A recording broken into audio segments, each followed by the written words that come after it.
My husband mocked my 9 languages as a parlor trick, never realizing he was handing the decryption keys for a massive international organized scheme to the only person who could dismantle it. When the tactical teams finally shattered our front door, I realized my entire life was a lie built on a digital trap, and I had exactly 10 seconds to decide if I would be the mastermind's final scapegoat or the architect of his total ruin. My husband, Mark, has always had a way of making me feel small. It started with subtle jabs about my career, then moved on to belittling my hobbies, and eventually settled into a pattern where he viewed my intelligence as a threat to his fragile ego. I am a linguist by trade, a passion that started in a dusty library when I was 7. And while I don't go around bragging about it, the fact that I speak 9 languages fluently has occasionally come up in conversation over our 5 years of marriage. Every time it did, he would throw his head back and let out that condescending, sharp-edged laugh. "Oh, sure, darling," he'd sneer, his eyes glassy with wine and disdain. "And I suppose you're a secret agent in your spare time, too. It's cute that you think playing with flashcards makes you special. Nobody actually needs that many languages unless they're hiding something or trying to inflate their own importance." I stopped correcting him years ago. It wasn't worth the energy.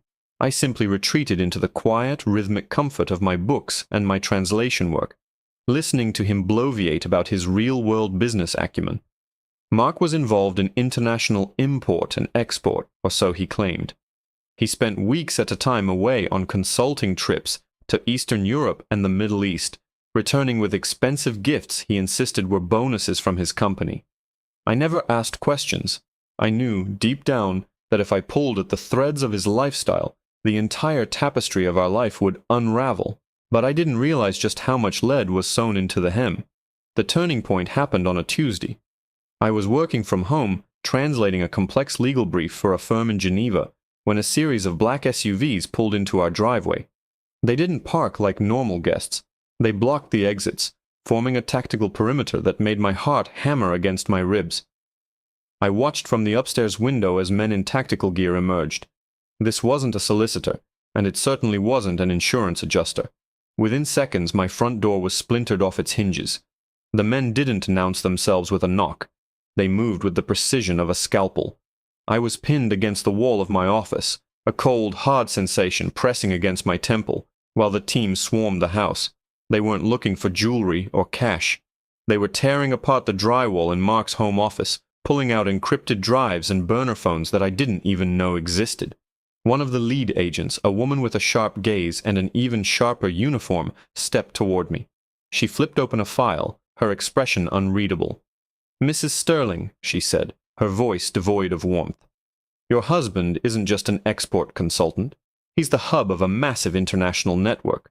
We've been monitoring his communications for months. He's been moving highly restricted cargo, illegal tech, and, more recently, containers full of packages with unknown substances, under the guise of legitimate freight."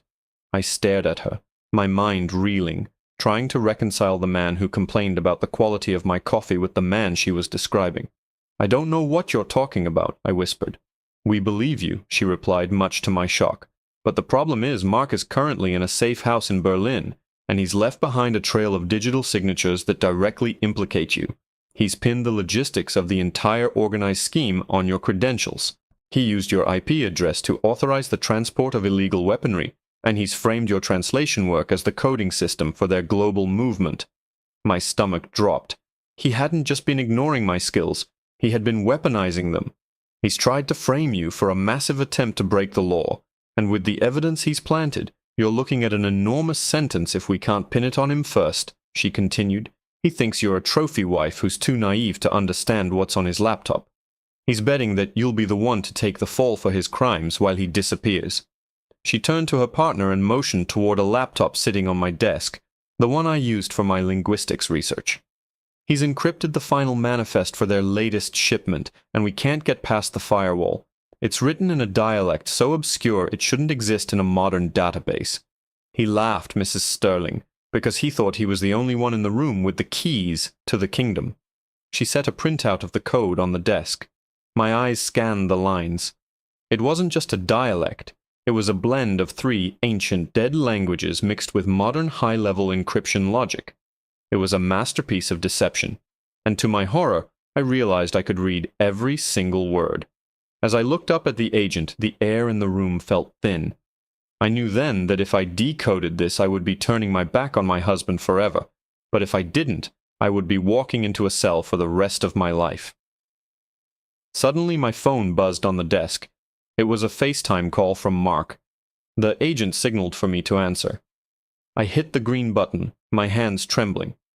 Mark's face appeared on the screen, looking remarkably calm for a man who had just blown up his wife's life. He looked at the room, saw the agent standing behind me, and instead of fear, he offered a cold, mocking smile. "I told you, didn't I, darling?" he whispered, his voice dripping with venom. "I told you that you are nothing but a translator, a toy. You want to show off those 9 languages? Tell them what's in the file, or keep quiet and go to prison. Either way, you're finally going to be useful to me." Before I could speak, the screen went black, and the agent grabbed my shoulder. "You have 10 seconds to decide whose side you're on, because a strike team is moving on his location in Berlin right now, and they need that data to make the arrest legal. If you don't break this code, they're going to lose him, and you're going to be the only one standing in the wreckage." I looked at the code. I looked at the door. And then I saw something in the syntax that made my blood run cold. A hidden instruction embedded in the linguistic structure that wasn't just a list of goods. It was a kill order. And the target wasn't the police. The kill order wasn't for the agents. It wasn't for the authorities. It was for me. As I stared at the screen, the linguistic patterns began to shift, revealing a terrifying architecture. Mark hadn't just used me as a digital scapegoat. He had designed this code to be a trigger. The moment the file was fully decrypted or improperly accessed, it was programmed to send a signal to a secondary server, a dead man's switch, that would release my personal financial accounts, doctored to show massive suspicious transfers from the organized scheme's offshore banks. It was a digital suicide note. If I decrypted it to save myself, I would be triggering a mechanism that made me look like the primary beneficiary of the entire operation. "Time's up," the lead agent said, her voice dropping into a professional, icy register. She checked her watch. "The connection to Berlin is live. We need the manifest decoded, or we lose the trail on the entire network." My heart pounded against my ribs like a trapped bird. If I told them about the trap, they would think I was stalling, potentially incriminating myself further. If I didn't, I'd be handing him my life on a silver platter. I looked up at the agent, my face a mask of feigned panic. I need a moment. The syntax is archaic. It's not just a language, it's a logic gate." "Make it quick," she replied, stepping back. I focused on the screen, my mind racing through the 9 languages I had mastered. I realized the code wasn't just a hurdle, it was a conversation. Mark had been using a specific, obscure dialect from a region in the Caucasus that I had studied for my doctoral thesis. He thought he was being clever, hiding his tracks in an untouchable language that no government translator would ever recognize. He hadn't realized that I was the one who had written the definitive guide on that dialect for the university archives. I began to type, my fingers flying across the keys. I wasn't just decrypting the file, I was rewriting the instructions. I was embedding a counter code, a linguistic worm that would trace the signal back to its source, not just to Mark's device, but to the actual physical server he was currently operating from in Berlin. I was going to turn his trap into a beacon. "It's opening," I whispered, my voice trembling for effect. "I'm in." The agent leaned over my shoulder, her eyes wide as the screen filled with data. Rows of shipping manifests, encrypted currency transfer logs, and names of high-ranking individuals appeared in rapid succession. The sheer scale of the operation was nauseating. This wasn't just illegal tech. It was a pipeline for untraceable assets moving through the heart of Europe. "This is it," the agent muttered, her hand reaching for her radio. "We have the connection. Coordinates are locked. Calling in the tactical strike team." As she relayed the location to the field office, I held my breath. I had successfully rerouted the kill order signal. Instead of triggering my downfall, the ping would now alert the authorities to the exact room-level location of Mark's hidden terminal. But as the progress bar hit 99%, the screen suddenly flickered, and a new message appeared in the same archaic dialect I had been decoding. "I knew you were better than you looked, darling. Did you really think I'd leave the back door open for you to slip through?" My blood turned to ice. A red progress bar began to tick upward at the bottom of the screen, a localized wipe. He wasn't just killing my reputation, he was erasing the evidence.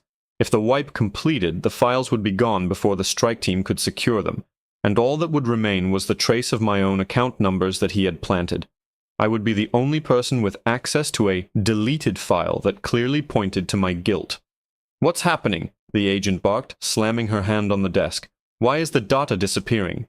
"He's running a remote wipe," I shouted, my hands flying over the keyboard as I tried to build a digital wall. "He's burning the evidence. Stop it. Save it." I wasn't just fighting for my life, I was fighting for the truth. I needed to isolate the wipe protocol without triggering the secondary alarm. It was like performing surgery on a bomb while it was counting down. I typed a final, desperate sequence, pulling from the most complex grammatical structures of my ninth language, a rare tonal dialect that relied on timing and pitch-shifted data packets. It was the only way to confuse the wipe sequence long enough to lock the drive. The screen went black. Total silence filled the room. The agent stared at me, her hand hovering over her sidearm. "Well, is it gone?" I looked at the monitor, my chest heaving. The hard drive light was blinking, a slow, rhythmic red. I hadn't deleted the evidence, I hadn't let him wipe it, but I hadn't decrypted it either. I had forced the system into a permanent, encrypted state that required a physical decryption key, a key that only existed on one person's phone.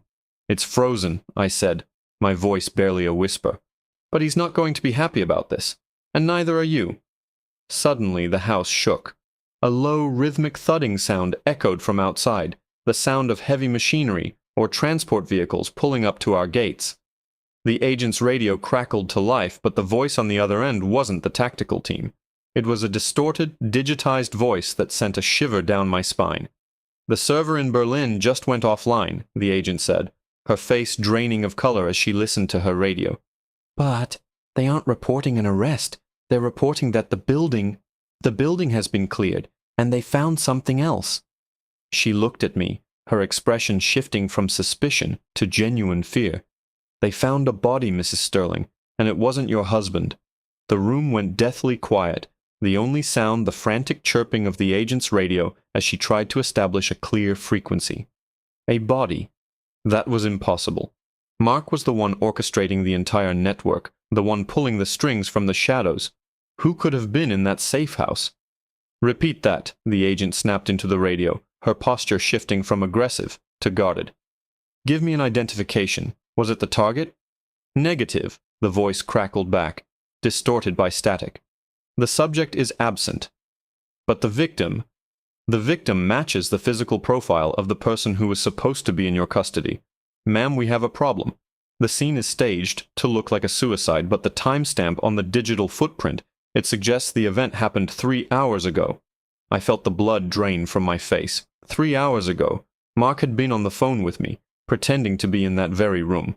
He had been performing, playing the role of the smug, untouchable criminal, while a corpse lay cooling just a few feet away from his microphone.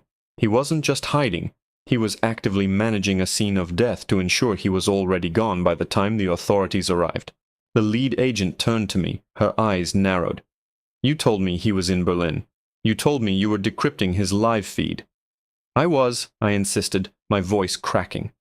I saw his face. I heard his voice. He was talking to me from that location. "You were talking to a pre-recorded loop," she realized, her expression hardening. "He played you, and he played us.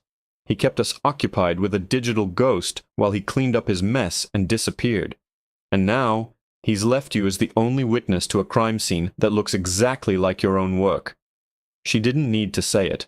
The implication hung in the air like smoke.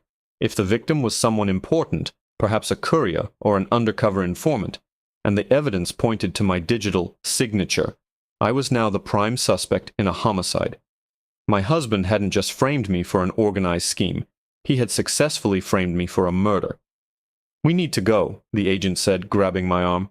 "The local police are going to be here any second, and if they find you, they won't ask questions. They'll just process you as an accomplice to a capital offense. We moved through the house, the tactical team forming a phalanx around us. As we reached the foyer, the front door, the one they had shattered earlier, was flooded with the strobing blue lights of local police cruisers. The neighborhood was waking up. Neighbors were peering through their curtains, and the silence of the cul-de-sac had been replaced by the chaotic symphony of sirens. "Out the back," she commanded. "We're going to the secondary extraction point." We sprinted through the kitchen and out into the backyard. The cold night air stung my lungs, but the adrenaline kept me moving. I was supposed to be a translator, a woman of words and grammar, not a woman on the run from the authorities for crimes she didn't commit. I looked back at my home, the place where I had spent years feeling like a prisoner, and realized it was now the only place I couldn't go back to. We reached a nondescript van, idling at the edge of the woods.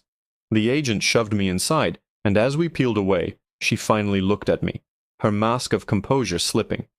"I'm taking a massive risk here. My superiors want you in an interrogation room. If I don't get you to our secure facility in under an hour, we're both finished." I leaned my head against the cold metal of the van, closing my eyes. I had to think. I had to focus on the linguistic patterns I'd seen in that last final message. There was a detail I hadn't shared with her, a subtle, almost imperceptible grammatical error in the code Mark had sent. It wasn't an accident. It was a signature, a hidden, archaic phrase from a language that hadn't been spoken for centuries. It wasn't just code. It was a set of coordinates. He hadn't run away. He was waiting for me. "Stop," I whispered, opening my eyes. "I know where he is. The code, the error. It's not a mistake. It's an address."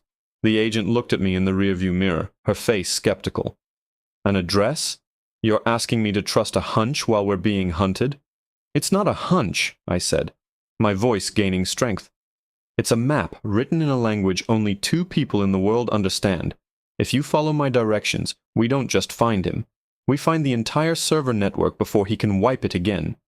She hesitated, then nodded to the driver. "Turn left at the next junction. Follow her lead." We drove for 30 minutes away from the city and into the industrial outskirts. The van pulled up to an abandoned shipping depot, the dark skeletons of cranes looming over us like jagged monuments. My heart skipped a beat. This was the place. This was where he had stored the real cargo. We stepped out into the biting wind. The facility was deathly silent, but as we approached the main warehouse, I saw a flicker of light from the upper office. A silhouette was standing by the window, watching the road. "Is that him?" the agent hissed, drawing her sidearm. I stared up, my breath hitching. It was Mark. But he wasn't alone. Standing beside him was someone I recognized from the agency's briefing files earlier that day, the very person who was supposed to be the lead investigator for the internal inquiry. "He's not alone," I whispered, the horror dawning on me. "The person in the room. He's not a prisoner. They're working together." The agent beside me suddenly stopped. She lowered her weapon, her face turning pale. She turned to me, and for the first time, her expression wasn't one of protection.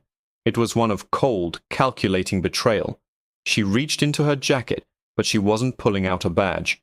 She was pulling out a burner phone. "I'm sorry, Mrs. Sterling," she said, her voice devoid of any warmth. "But you were right about one thing. You really are too good with languages, and that makes you a very dangerous liability for people at the highest level of this department." The cold steel of the barrel pressed firmly against my ribs, a sharp contrast to the warm, humid air of the industrial district. The agent who had rescued me, the one who had promised me safety, was now my captor.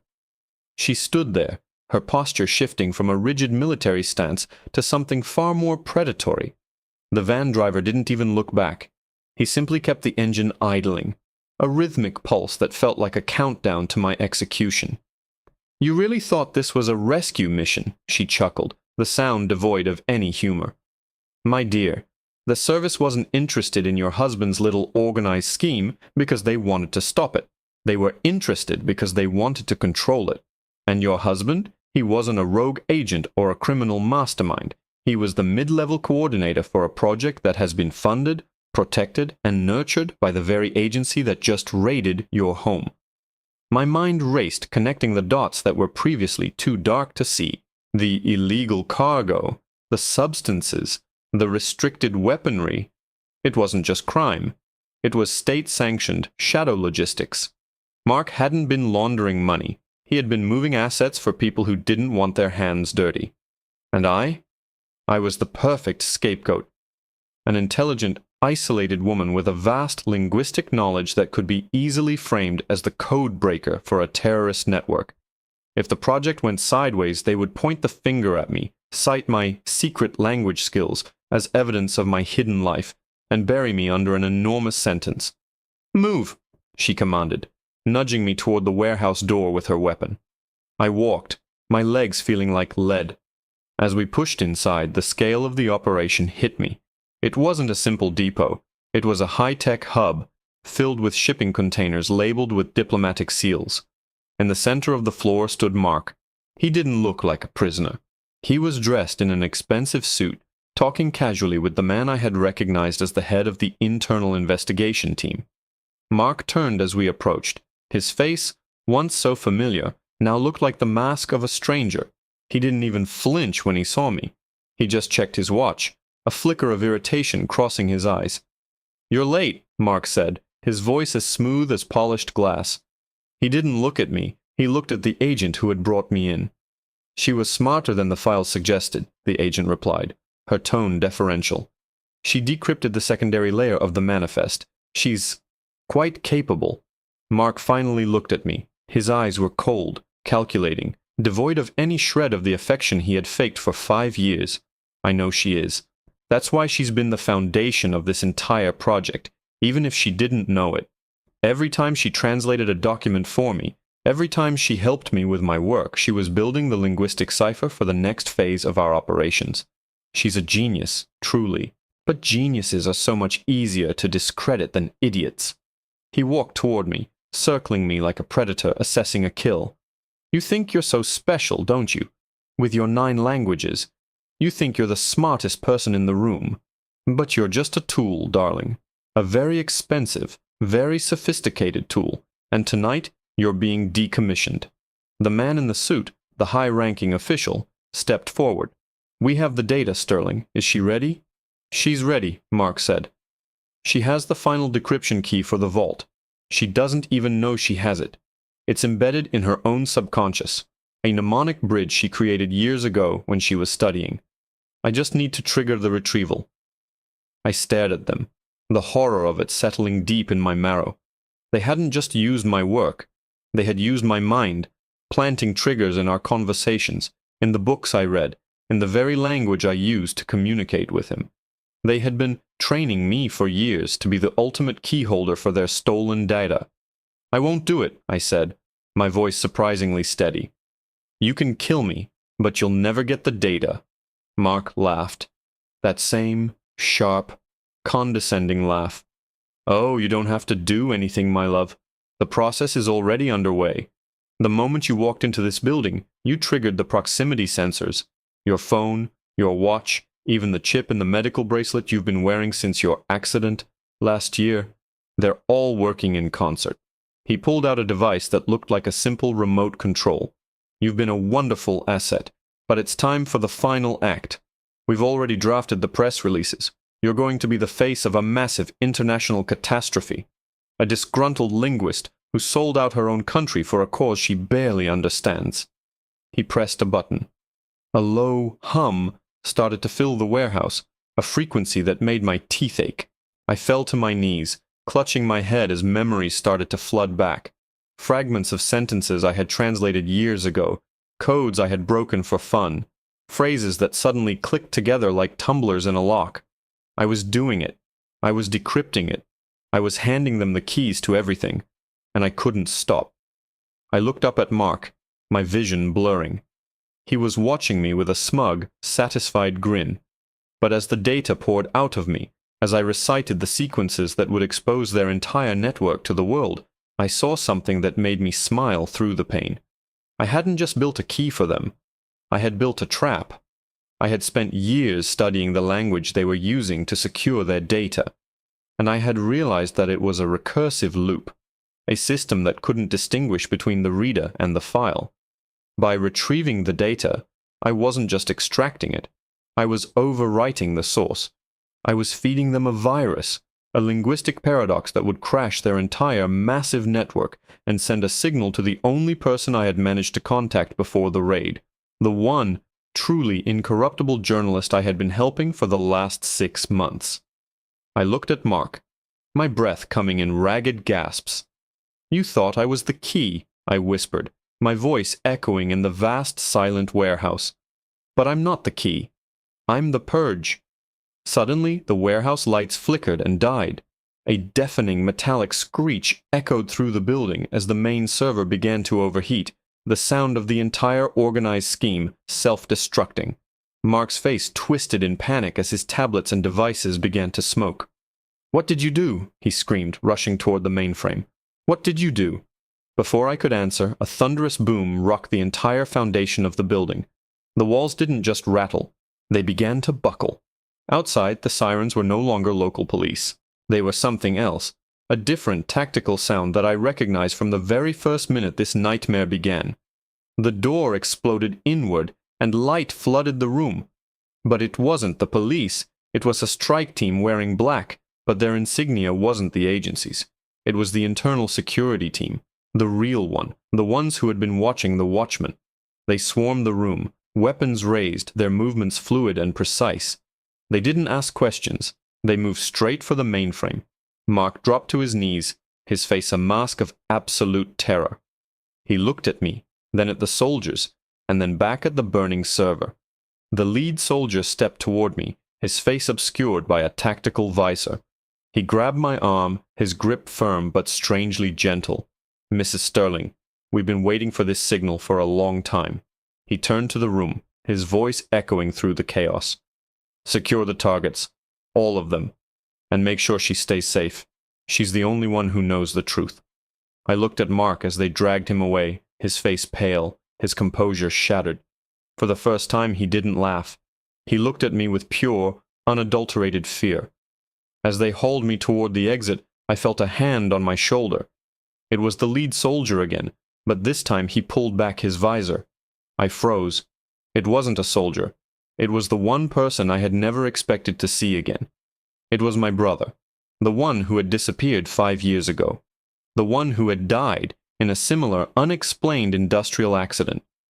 He looked at me, his eyes filled with a lifetime of hidden grief and suppressed rage. "Don't worry, sis," he whispered, his voice trembling with an emotion I couldn't name. "The play isn't over yet. In fact, we've only just reached the opening scene." He handed me a file, a heavy, leather-bound folder. I opened it, my heart stopping. Inside wasn't just evidence of the scheme. It was a list of names, and at the very top, in bold, black ink, was my name. "Why?" I asked, my voice barely a breath. He didn't answer. He just pointed at the building, which was now fully engulfed in flames. "Because," he said, "you're not the only linguist in this family, and you're definitely not the only one who's been playing a long game." He stepped back, and the shadows of the warehouse seemed to swallow him whole. I was left standing in the dark, the fire illuminating the path ahead, but as I turned to walk away, I heard a sound from the darkness behind me, a soft rhythmic clicking of a safety being disengaged. I wasn't alone. I turned around, but the barrel of a weapon was already pressed against my temple. The person holding the weapon didn't speak, but the weight of the steel against my temple was unmistakable. As the heat from the burning warehouse scorched the back of my neck, the silhouette finally stepped into the amber glow of the flames. It wasn't a faceless soldier or one of Mark's associates. It was a woman I had seen only in photos, my mother, who had supposedly perished in a car accident 20 years ago. She wasn't mourning. She was tactical, precise, and entirely devoid of the warmth I had spent 2 decades craving. "You've done well, daughter," she said, her voice a calm, chilling rasp. "You purged the network. You cleared the board. You made the path for us to move in, just as we planned." "Planned?" I managed to choke out, my legs trembling. "You've been watching all these years? You let me believe you were dead while I was married to a man who was selling our lives for parts?" "Marriage is just another form of negotiation," she replied, tilting her head. "Mark was a useful idiot. He had the reach, he had the connections, and he was arrogant enough to believe he was in control. He was the perfect insulator, but he was always meant to be discarded. The internal security team, your brother, the fake raids, every single movement in this chess match was orchestrated to bring you to this exact moment. We needed you to unlock the central repository. We needed your mind to filter the encryption that was built to stop us. The horror of it crashed over me. My entire life, my education, my obsession with languages, the quiet isolation of my marriage, it wasn't just a byproduct of my choices. It was a long-term cultivation project. They had been grooming me, steering me toward the very skills they needed to dismantle the global infrastructure of their rivals. "The list," I whispered, remembering the leather folder tucked under my arm. "You wanted the names." "I have them," she said, nodding toward the folder. "And now you have a choice. You can walk away into a new identity provided by our associates and live a life of comfortable silence. Or you can finish the job. You can take the helm of what remains of this network and ensure that the people who orchestrated this, the ones who truly pull the strings, never get a chance to breathe again." I looked from my mother to the burning ruins of the warehouse where Mark was currently being dragged into a black transport van.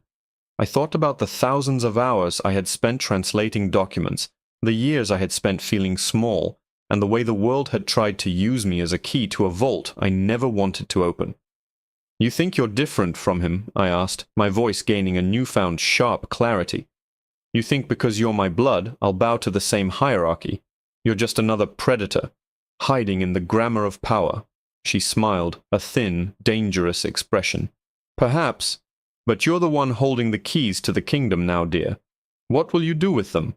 I didn't answer. Instead, I turned back toward the fire. With a sudden, fluid movement, I tossed the leather folder directly into the heart of the inferno. The documents, the names, the digital architecture, it all curled into ash in seconds. My mother lunged forward, a cry of rage escaping her throat, but the tactical team, the real ones, had already surrounded us. The same soldiers who had rescued me were now closing the circle around her. "I told you," I said, backing away as they converged on her. "I'm not the key, and I'm certainly not the pawn. I'm the one who closes the book." As the soldiers took her into custody, I walked away. I didn't look back at the warehouse, the fire, or the ruins of my former life. I didn't need the money, the power, or the vengeance they were all so desperate for. I had the only thing that actually mattered, the truth.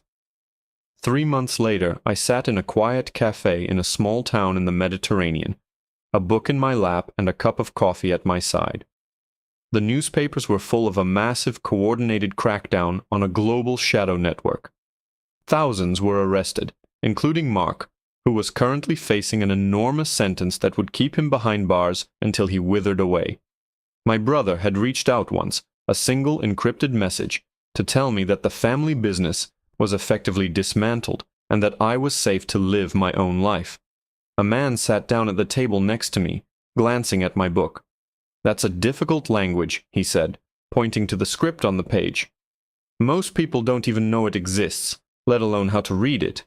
I looked up, meeting his eyes with a smile. I didn't speak his language. I spoke it, but I didn't need to show it off. I didn't need to prove my worth to anyone, ever again. "It's just a way of speaking," I said, turning back to my page. "And sometimes, the most important things are the ones you choose not to say." I was free. The languages that had once been my cage were now simply my voice, and for the first time in my life I was finally the one writing the story. As I sipped my coffee, I watched the sun set over the water, knowing that the secrets I held were mine alone, buried in the only vault that mattered. A mind that was no longer anyone's tool, but finally, completely, my own.